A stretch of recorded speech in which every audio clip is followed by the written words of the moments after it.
સદગુરુ સંતો શું એમની આધ્યાત્મિકતા છે.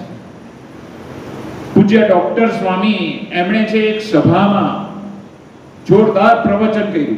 એમની કથાની શૈલી આખા સંપ્રદાયને ગમે અને ધારદાર બોલે. એનું જીવન એટલું બધું પ્રામાણિક. અને સભામાં જે કથા કરી અને કથામાં ડોક્ટર સ્વામી છે વાત કરીને આમ સભા આખી આમ વારી ગઈ. અને એમાં મુદ્દો એ હતો, ડોક્ટર સ્વામી કહે છે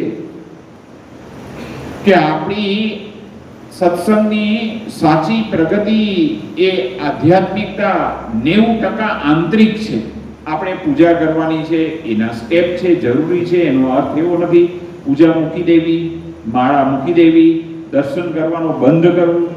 પરંતુ ડોક્ટર સ્વામી કહે છે વિચારો આંતરિક.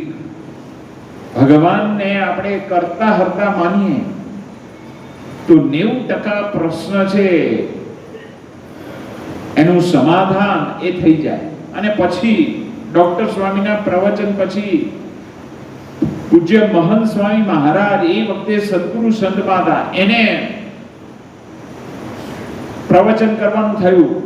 અને એમણે એ પ્રવચનમાં વધારે કલગી ઉમેરી કે 90% નહીં, 99% આંતરિક સાધના છે.